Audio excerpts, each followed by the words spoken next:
Good morning, students. Welcome to class 10 polynomial chapter. You have studied about the polynomial in the previous classes, but in this class 10, we have discussed about the polynomials definitions and zeros of polynomial and the relationship between zeros and coefficient of polynomial. Okay, let us first see that the definition of the polynomial. What is a polynomial?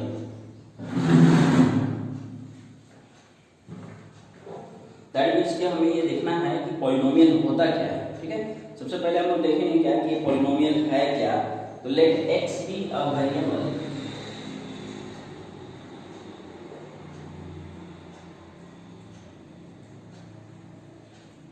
Okay, let x be a variable and n be any positive integer,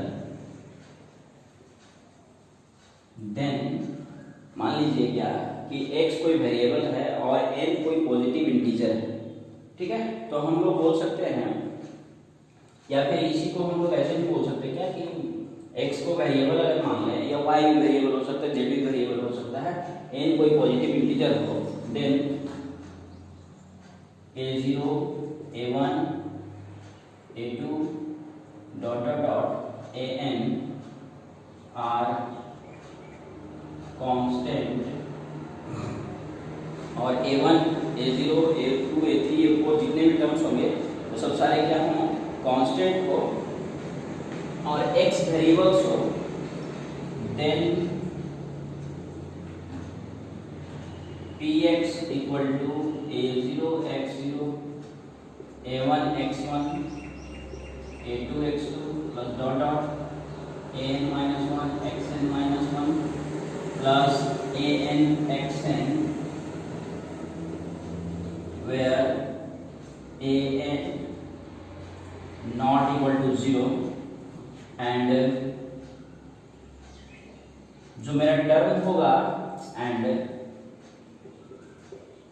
power will never be negative. मतलब क्या है कि polynomial का power कभी भी negative नहीं होता है, फ्रैक्शन में नहीं होता है और नॉन नेगेटिव टर्म होता है. इसलिए मैंने यहाँ पर लिखा क्या, n be any positive integer. वो एन होना चाहिए क्या, पॉजिटिव इंटीजर होना चाहिए. जैसे 0 1 2 सारा का सारा क्या है, पॉजिटिव इंटीजर्स है. तो ये डेफिनेशन हो गया. अभी प्रीवियस क्लासेस 9 क्लास में हम लोग ये देखे हैं कि टाइप्स ऑफ पॉलिनोमियल्स क्या क्या होते हैं. जस्ट रिकॉल करते हैं टाइप्स ऑफ पॉलिनोमियल. तो टाइप्स ऑफ पॉलिनोमियल की अगर हम बात करें तो number 1 constant polynomial. A polynomial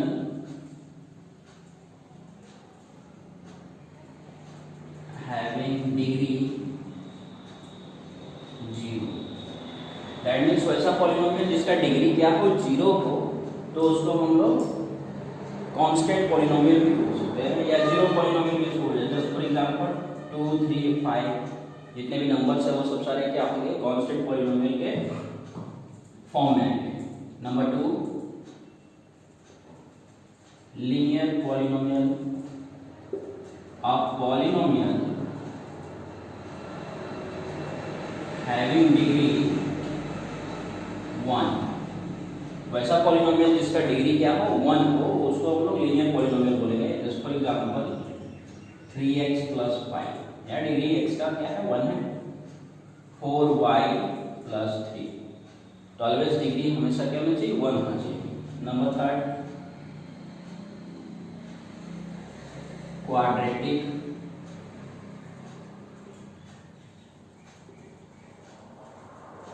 polynomial. A polynomial having degree 2. जिसका डिग्री क्या हो, 2 हो, उसे हम लोग क्वाड्रेटिक पॉलिनोमियल बोलते हैं. Just for example 3x² plus 5x plus 6। इसमें मैक्सिमम डिग्री क्या है, पावर क्या है, 2 है, तो इसको हम लोग क्वाड्रेटिक बोलेंगे। Number 4 by quadratic polynomial. तो बाई क्वाड्रेटिक पॉलिनोमियल क्या हो गया, अ पॉलिनोमियल हैविंग डिग्री 4। ठीक है, जस्ट फॉर एग्जांपल देखते हैं 4x4 plus 3x³ plus 2x² plus 4x plus 2। एक बीच में मैंने यहाँ पे मिस किया, वो क्यूबिक आप ऐड कर लेंगे, क्यूबिक पॉलिनोमियल। जिस तरह से क्वाड्रेटिक में 2 होता है, क्यूबिक में 3 होता है। अब पॉलिनोमियल हैविंग डिग्री 3, मतलब जिसका पावर क्या हो, 3 हो, उसको हम लोग क्यूबिक बोलेंगे। जिसका पावर 4 होगा उसको बाई क्वाड्रेटिक, 2 होगा क्वाड्रेटिक, 1 होगा लीनियर, और constant polynomial that means 2, 3, 5। Solution का अगर हम लोग बात करते हैं तो कांस्टेंट पॉलिनोमियल का सॉल्यूशन नो सॉल्यूशन, इसका कोई सॉल्यूशन नहीं होता है। देन आफ्टर लीनियर पॉलिनोमियल का अगर बात करेंगे सॉल्यूशन का, तो 1 सॉल्यूशन। क्वाड्रेटिक का अगर बात करें तो 2 सॉल्यूशन। बाई क्वाड्रेटिक का अगर बात करेंगे तो 4 सॉल्यूशन, और क्यूबिक का अगर बात करेंगे तो 3 सॉल्यूशन। दैट मीन्स कि जितने डिग्री होते हैं उसके उतने सॉल्यूशंस होते हैं। ओके, तो ये हमारा जो है वो बेसिकली पॉलिनोमियल का डेफिनेशन और उसके टाइप्स में ये इंक्लूड होते हैं। देन आफ्टर इसके बाद हमें पढ़ना है geometrical representation of zeros of polynomial. Let us C.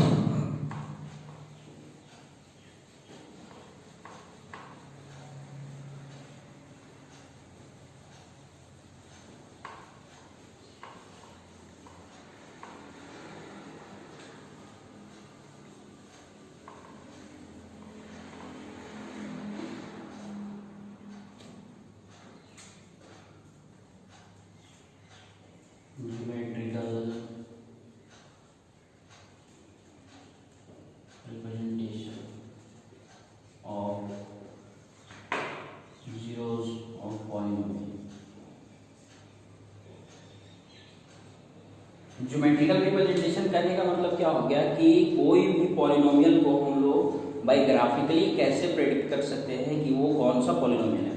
Zero polynomial है या लीनियर है या फिर क्वाड्रेटिक है, क्यूबिक है या फिर बाई क्वाड्रेटिक है। With the help of geometrical path से इसको हम लोग कैसे प्रेडिक्ट कर सकते हैं। सपोज मेरे पास कोई एक इक्वेशन है जैसे 2x प्लस 4, इसे चेक करना है ज्योमेट्रिकली कि ये कैसा जीरोस ऑफ पॉलिनोमियल, इसका जीरोस कितने हो सकते हैं, बायोमेट्रिकली कैसे चेक कर सकते हैं। फर्स्ट ऑफ ऑल तो ये लीनियर पॉलिनोमियल हो गया। तो लीनियर पॉलिनोमियल का हम लोग को पता है क्या कि जीरोस कितने होते हैं, सिंगल जीरोस होते हैं। तो चेक करते हैं जीरोस फाइंड करने के लिए क्या हो गया, 2x plus 4 equal to 0, that means 2x equal to -4 and x equal to -2। Okay, तो यहाँ पर क्या हम लोग देख रहे हैं कि after the solving 2x plus 4 या finding zeros we get x equal to -2। That means linear polynomial का सॉल्यूशन कितना होता है, 1 होता है। बट ये ग्राफ के थ्रू अगर हम लोग इसको दिखाएं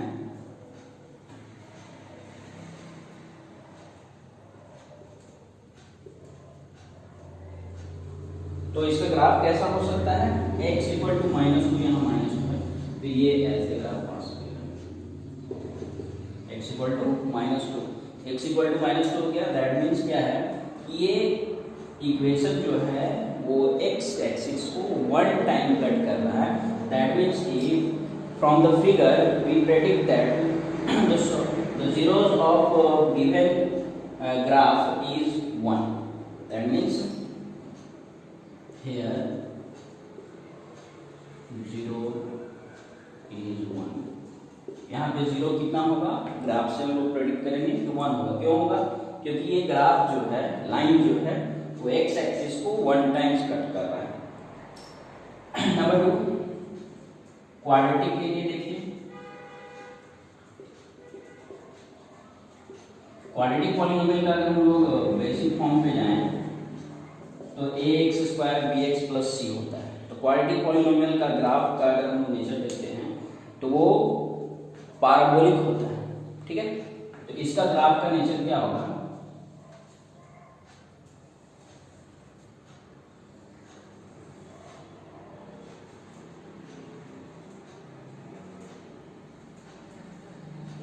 पैराबोलिक फॉर्म। दैट मीन्स कि कोई भी क्वाड्रेटिक इक्वेशन को अगर हम सॉल्व करेंगे या तो इस फॉर्म में होगा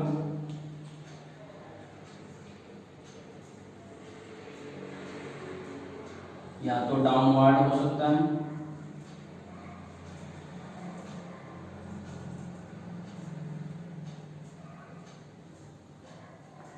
या तो फिर आपके वन साइड में ही इस वे में हो सकते हैं।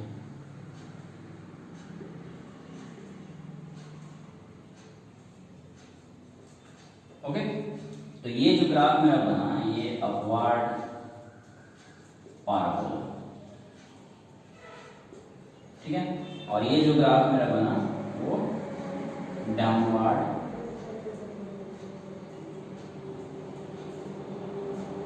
पैराबोला, ठीक है।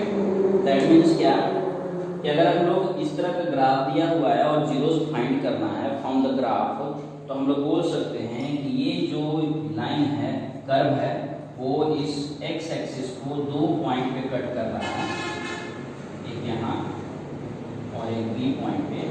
That means it has 2 zero, इसका 2 जीरो होगा और ऑब्वियसली बाई क्वाड्रेटिक इक्वेशन का सॉल्यूशन फाइंड करने पे उसका जीरो कितने होते हैं, 2 जीरो होते हैं। अगेन 2 जीरो, यहाँ भी 2 जीरो, यहाँ भी 2 जीरो, ठीक है। तो क्यूबिक के लिए क्या फिर ग्राफ होगा, दैट मीन्स कि जो भी ग्राफ बनेगा, लाइन बनेगा, वो एक्स एक्सिस को 3 टाइम्स कट करेगा। दैट मीन्स कि वो क्यूबिक होगा।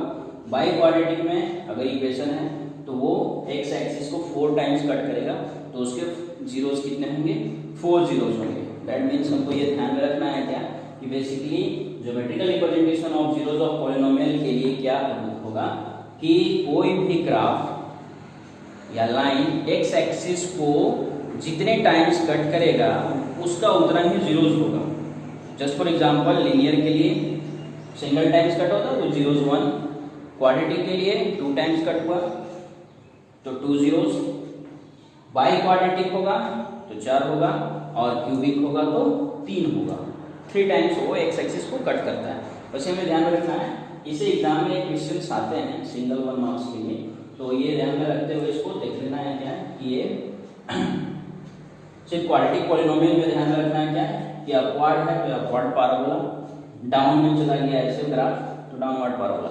दैट मीन्स कि क्वाड्रेटिक इक्वेशंस के 4 टाइप्स ऑफ ग्राफ्स बन सकते हैं, ये अपवर्ड में, डाउनवर्ड में, या तो एक लेफ्ट साइड में अपवर्ड या तो डाउन में, राइट साइड में डाउनवर्ड या राइट साइड में अपवर्ड या लेफ्ट साइड में डाउनवर्ड। ये किसी तरह का भी ग्राफ बनाया जा सकता है या बनता है, अलग अलग डिफरेंट इक्वेशंस पे ये डिपेंड करते हैं। ओके, इसके बाद हमें relationship of coefficients of zeros के बारे में डिस्कस करना है। Let us check.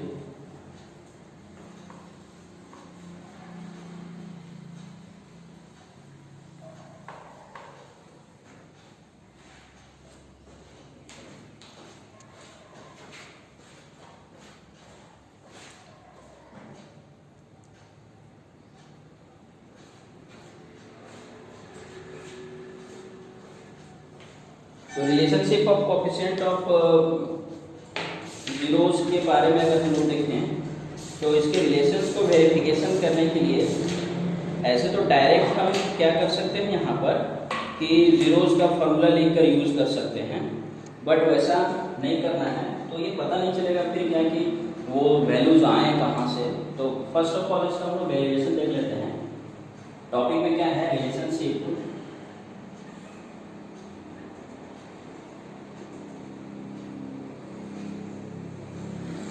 between zeros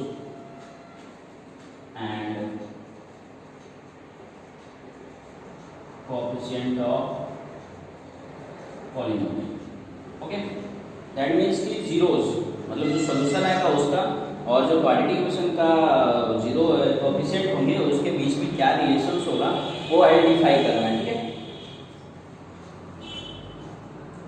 मान लें क्या कि मेरे पास एक क्वाड्रेटिक इक्वेशंस है ax² + bx + c, then alpha and beta are the zeros। तो अल्फा बीटा इसके जीरोस होंगे, that means x minus alpha and x minus beta are the factor of px। अगर अल्फा बीटा इसके solution हैं, zeros हैं, तो according two factor theorem हम लोग बोल सकते हैं कि x minus alpha x minus beta इसके क्या होंगे, फैक्टर होंगे।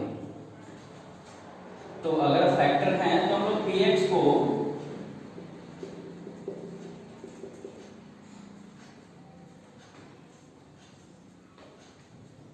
ऐसा लिख सकते हैं कि ये जो px मेरा वैल्यू है फैक्टर है, तो इसका मतलब इसके मल्टीप्लाई करने से आया होगा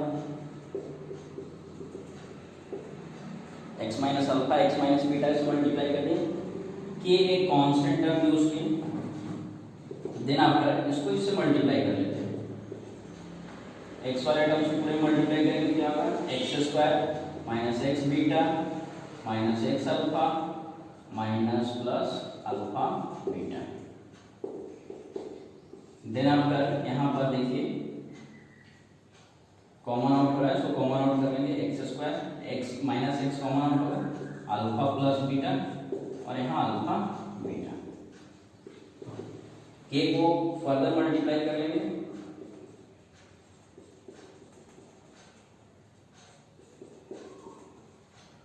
अल्फा प्लस बीटा, और मेरा इधर जो रिलेशन है ax² + bx + c, relationship between zeros and coefficient of polynomial था, इधर जीरोस आ गए, इधर कोएफिशिएंट ऑफ पॉलिनोमियल्स है, इसको हम लोग क्या करेंगे, कंपेयर करेंगे। ओके,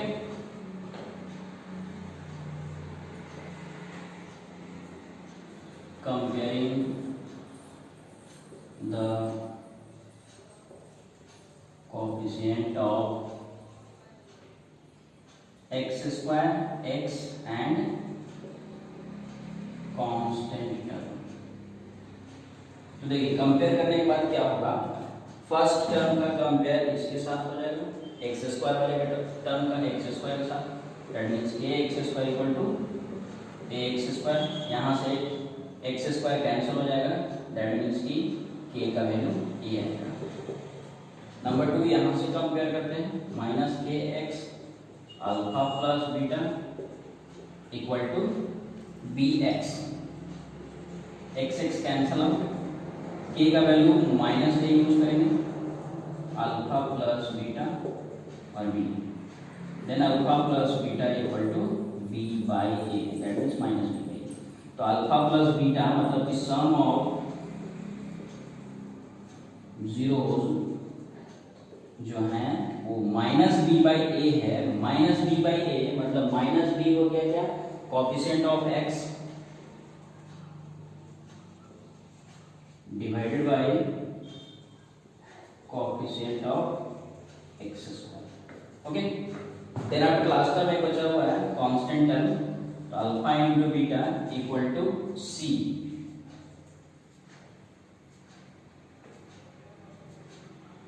यहाँ k से मल्टीप्लाई करना कर गया था, तो k अल्फा × बीटा, k का value a, alpha beta = c, then alpha beta = c/a। तो c/a को हम लोग देखें तो क्या है, constant term divided by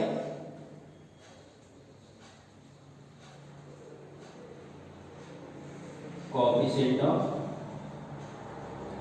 x²। Okay, तो मैक्सिमम केस में क्या होता है कि जनरल लोग इस फॉर्मूले को मेमोराइज करने के लिए बोलते हैं कि sum of roots -b/a, sum of zeros याद कर लीजिए coefficient of x divided by coefficient of x² minus के साथ होता है, और प्रोडक्ट ऑफ रूट्स जो होते हैं वो C/A constant term divided by coefficient of x square होता है। बट ये मेमोराइज करने से अच्छा है क्या कि हमें ये पता चल जाए कि इसका वैल्यूज बना कैसे कंपेयर करके हम लोग क्वाड्रेटिक इक्वेशन से उसके सम को और उसके प्रोडक्ट्स को फाइंड करते हैं। तो काफ़ी आसान होता है क्वेश्चंस को बनाने में भी और सॉल्व करने में भी। नेक्स्ट क्लास में हम लोग इससे रिलेटेड क्वेश्चंस को देखेंगे 2.1 और 2.2 से। Okay, thank you.